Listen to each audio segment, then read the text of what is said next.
93 DGS on KMOX. You can listen on 1120 AM.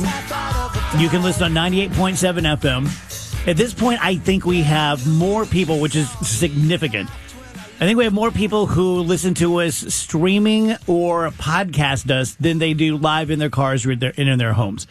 That's fine with me because that's the future. So if you like to podcast, go to Odyssey.com. You can also find us on iTunes, any of the platforms. You can listen to us live by streaming, and you can pause, go into Walgreens. You can rewind if I say something that you think you can get me canceled for. I hate that option. So yeah, you can watch us and follow us in lots of ways. We have our buddy George Rosenthal in today from ThrottleNet, who has become one of the fifth Beatles. We have like Chet Pleban and Skip Weber, and now George, who's on the show all the time. First of all, thank you for this morning. George is a fan of the DGS, content-wise and business-wise, and was kind enough to set us up with a few of his clients who we pitched on being a part of the DGS family. And I hope they join. So thank you for that. That was very absolutely. Nice. Well, I mean, you and the audience and this show has been such a great success to ThrottleNet, and I'm blessing, honestly, that we could not have ever experienced anywhere else. And the only thing we can do is pass that along to our clients and let them know this is the way you want to grow the business and help those out there in the listening audience. This is the way to do it. But this, you really, whether you meant to or you got lucky, you really picked a great business for this generation because you're able to ride the pre-AI wave. Yes. And now that it's hit, you're like, okay, let's do this. Oh, we're all in on AI at ThrottleNet. I can tell you that right now.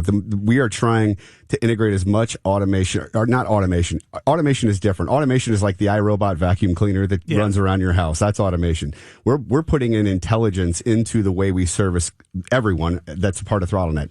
To give you an example, very, very soon in the coming weeks, you're going to be able to double click an icon on your desktop if you have a problem, start a chat. The AI will automatically recognize who you are, gather up all your information, put it all together in a service ticket, and by the time it gets to one of our technicians, it already gives a recommendation for a resolution. So us solving your problem happens so much faster than anyone else out there. That's so wonderful because all of us have had this happen where it's like I have AT&T Wi-Fi. Yeah. And I'm not great at paying my bills. So they will call me like, hey, Dave, how about you pay us some money? And then I'll go online and invariably forget my password. Right. And I end up on a 40-minute call. Oh, it's the worst. With someone who I'm proving that I'm them, which I would understand if I wanted to take their money. Right. If I'm a company. But you're the one paying. And someone wants to take advantage of me by paying someone else's bill. Right. Like you're in line at Taco Bell. Like, just take their damn money. It's crazy. So it's great that there's AI now that will go like, oh, this is Dave. We've already verified you 8 different ways. Yep. And it happens so fast. So by the client doesn't even see it or even realize what's going on. And by the time the technician sees it, they go, oh, this is exactly who it is. Here's their account. Here's all their information. Here's the problem they're having. And here's the recommended resolution to that problem. And go ahead and let's get involved and solve it.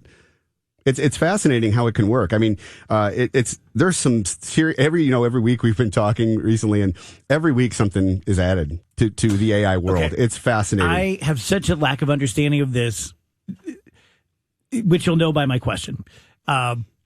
Is there still non-AI IT going on? And if so, when will that be over? At what point will IT mean AI? Right now, AI integrated into IT support is very rare.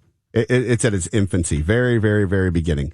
But that's why we are going to be the early adopter, guinea pig, so to speak, and go all in as much as we can because not only does it help automate a lot of what ThrottleNet is doing, but the client is what's most important.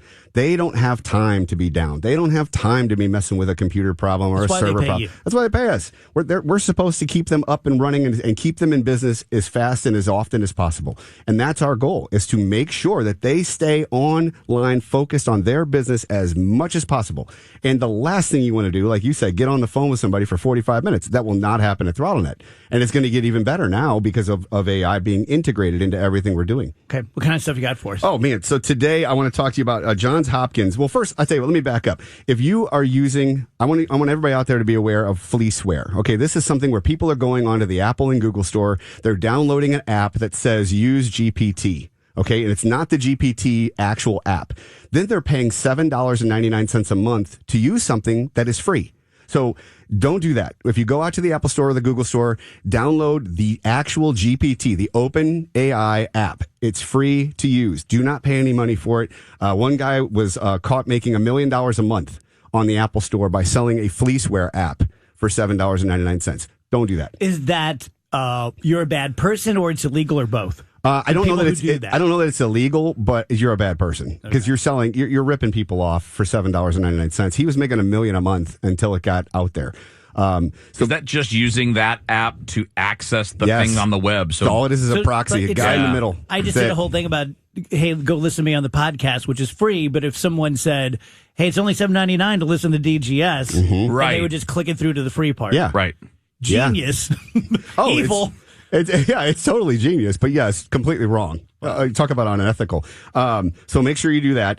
The OpenAI GPT app is available on the App Store and the Google Play Store. You can access it. If you want to access GPT-4, you do have to pay $20 a month. I would recommend it. It's amazingly helpful. Let me ask you a question that I think a lot of people will have. I have managed throughout my life to avoid technology. I just have. I know. At this point, this is what I do. I sit at a mic, I say funny things and hopefully smart things and sell things and get paid. Yep. I've never opened the GPT thing at my home. Okay. I rely on other people to do all of this stuff. Is that dumb of me? Like, should I, even as a non-tech guy, familiarize myself with this? I would, just so you can see what's coming. But I think once you start having a conversation with artificial intelligence, I think you'll be hooked.